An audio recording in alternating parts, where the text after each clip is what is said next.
Hey YouTube, Kiritwig here, bringing you all an update to my Metalmorph Yugioh deck profile for post-Supreme Darkness. With the Supreme Darkness booster set, we got the new Metal Flame Swordsman and a trap to help support the Metalmorph lineup, a new lineup support that was in the Rage of the Abyss booster set to give new support to cards like Metal Zoa and Red Eyes Darkness, or Red Eyes Metal Dragon, and all of the upcoming support we have, including a new Red Eyes variant that gets Metal Claw as a part of the monster card. But for the Supreme Darkness set, we're focusing on the Metal Flame Swordsman, more search and setup power to be able to add cards that focus on the max Metalmorph playstyle from your deck to your hand. So without further ado, let's go ahead and get started with the deck profile. So we'll go ahead and start off with the new card being Max Metal Flame Swordsman. So this card is definitely going to be a 3-of in the deck, but I have two placeholders for it, being the Full Metal Dragon and the additional Metal Zoa X, because you don't need to run 3-ofs for those two boss monsters, but Metal Flame Swordsman is definitely a 3-of in the deck, just for its overall search power. It cannot be normal summoned or set. It must be special summoned with Max Metalmorph that was activated by tributing a level 5 or higher warrior monster. You can reveal this card in your hand to add one card that mentions Max Metalmorph from your deck to your hand, except for Metal Flame Swordsman. And if you do shuffle this card into the deck, you can only use this effect of Metal Flame Swordsman once per turn, and each time your opponent activates a card or effect, this card gains 300 attack and inflict 500 damage to your opponent when this card effect resolves. So you don't really want to be able to special summon this card in the deck. This card just acts as a search card for your Max Metalmorph engine and all of the majority of cards that have Max Metalmorph in its name. So then you have more search power for all of these different cards in the deck as well. So very, very useful for the search power that this card can provide for your many different other cards in the deck. Just being able to reveal this card and give you a search off of that card as well, shuffling into the deck. So it'll get rid of the actual search power of the card by giving you other cards that can help with the search and setup of Max Metalmorph. We're also running for our main go-to boss monster that you do want to summon out in the deck, being the Red Eyes Black Full Metal Dragon. It cannot be normal summoned or set, must be special summoned with Max Metalmorph that was activated by tributing a level 5 or higher dragon monster. You can reveal this card in your hand to set one Metalmorph trap from your deck, and if you do, shuffle this card into the deck. When your opponent activates a card or effect, quick effect, you can negate the activation, then inflict damage to your opponent equal to the original attack of one attack position monster your opponent controls. You can only use this effect of Red Eyes Black Full Metal Dragon once per turn, but as I said, this is your go-to boss monster to be able to summon out onto the field, and then being able to also just have an additional setup like your Metal Flame Swordsman, being able to search out cards. You can set up your different Metalmorph traps on the field for you to be able to use, including the use of your Max Metalmorph as a set card with this card as well, and then shuffle it into the deck, which is fine because then you'll have the special summon of it from the deck onto the field also. The other Metalmorph monster is Metal Zoa X. It cannot be normal summoned or set. It must be special summoned with Max Metalmorph that was activated by tributing a level 5 or higher fiend monster. You can reveal this card in your hand, set one Metalmorph trap from your deck, and shuffle this card in the deck. And once per turn, or twice per turn when your opponent activates a monster effect with this card or spell effect, you can target one face-up card your opponent controls and destroy it. Quick effect, destruction power off of Metal Zoa X, being very useful along with the other Metalmorph cards. So you have more of the burn damage with your Full Metal Dragon, and then the destruction power with your Metal Zoa, giving more or less an homage to the spell immunity that this card had in the anime with Bandit Keith, and then also having the initial setup for those cards using this monster.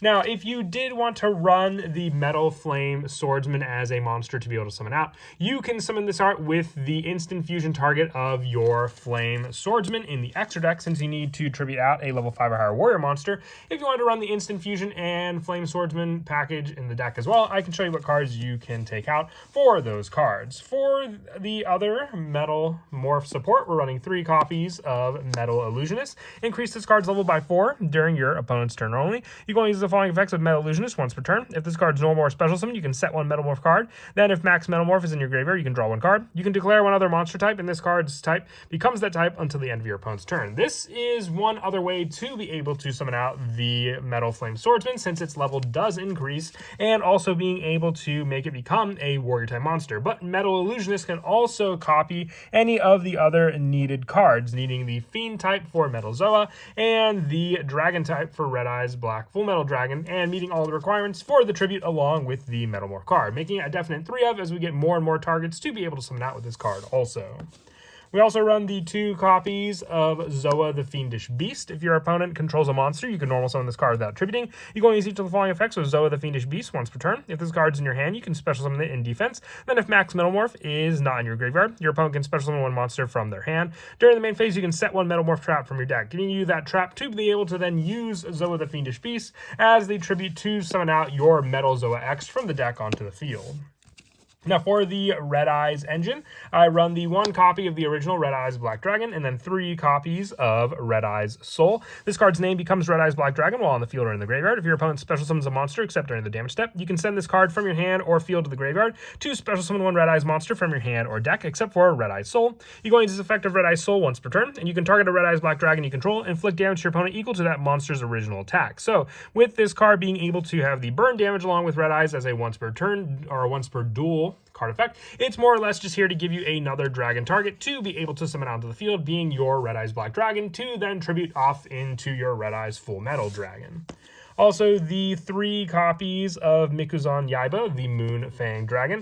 During the end phase, if this card's in your hand or graveyard, you can special summon it, but place on the bottom of the deck when it leaves the field. You can discard 1 card, add 1 level 7 Dark Dragon monster from your deck to your hand, and you're going to use this effect of Mikuzan Yaiba once per turn, being able to then also search out your Red Eyes Soul Dragon and just give you another option for this card to use for the setup from your hand to special summon it as that monster to use as another end phase resource. And then lastly, the 3 copies of Ash Blossom and Joy Spring, along with the Infinite Permanences we run in the trap lineup, just a hand trap option to use along with that card. For the spells, we run 3 copies of Incoming Machine, having Max Metalmorph in the name, another search option for our cards in the deck.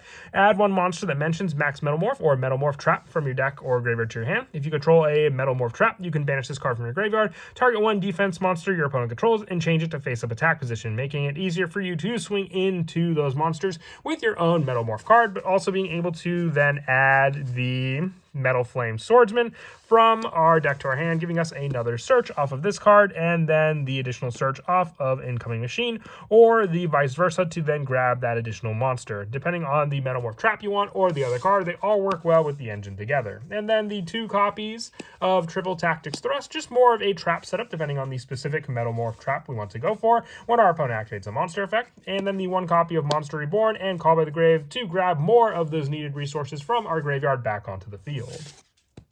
For the traps, we run 2 copies of the new Flame Coating Metalmorph. Tribute 1 face-up monster that mentions Max Metalmorph. Special summon 1 monster that cannot be normal summon or set, and mentions Max Metalmorph from your deck, ignoring its summoning conditions. Then you can equip this card to the following with the effect. If the equipped monster be destroyed by battle or card effect, you can send this card to the graveyard instead. You're going to activate 1 Flame Coating Metalmorph per turn, but another way to summon out the Metal Flame Swordsman onto the field, just by tributing a face-up monster that mentions it. So you can use that for the tribute to then summon out another different Metalmorph monster. So, basically switching out that needed monster for another monster that mentions Max Metalmorph from your deck, ignoring its summoning condition, depending on the card that you want out on the field. The 2 copies of the Max Metalmorph as well. We only really need the 2 copies because it's so searchable with plenty of other cards in the deck. Tributing 1 face-up monster to special summon 1 monster that cannot be normal summoned or set that mentions Max Metalmorph from your hand or deck, and equipping it to the card, giving it 400 attack and defense, and cannot be destroyed by spell or monster effects. Also, your opponent cannot target it with monster effects or spell effects. More of the protection that the original Metalmorph played off into in the anime as well. The 2 copies of Time Engine. It's always treated as a Metalmorph card, searchable with the other cards we mentioned in the deck.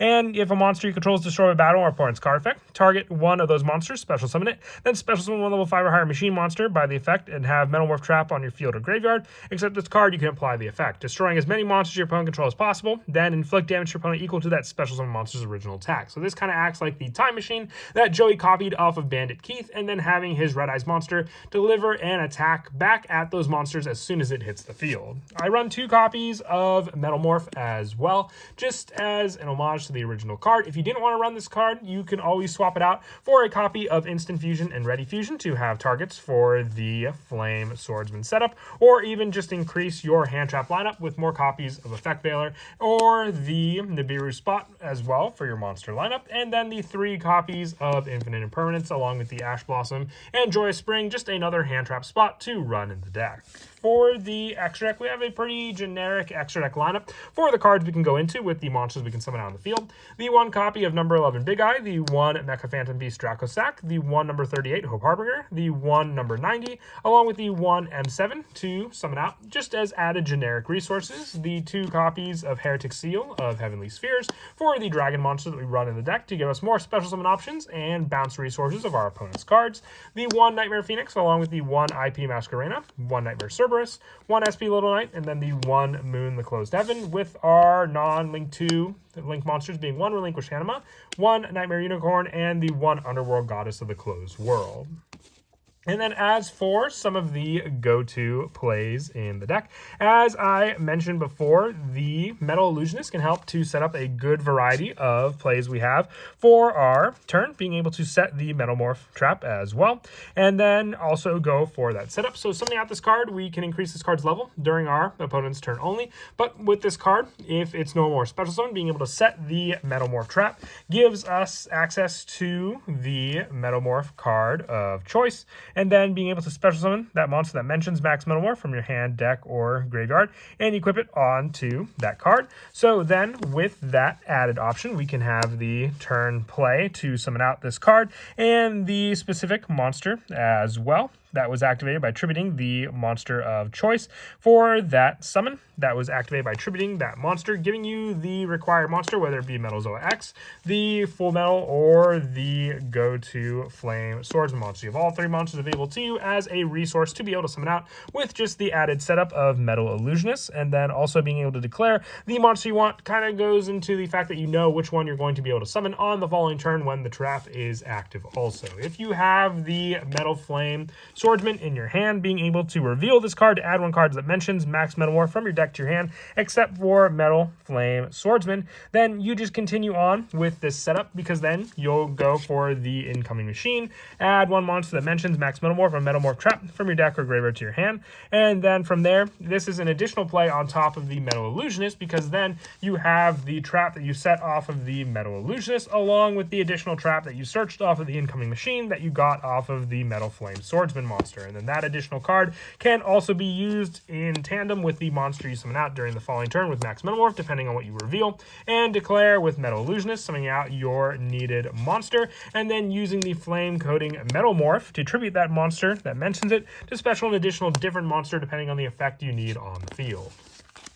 But that is it for the deck profile. I hope you all enjoyed. Like I said, this is a very fun deck, and I always like focusing on the general aspect of the deck itself. And the Metalmorph one continues to grow with more and more support we get with each booster pack. And as always, until next time, please don't forget to leave a like and subscribe, and Kira Twig out.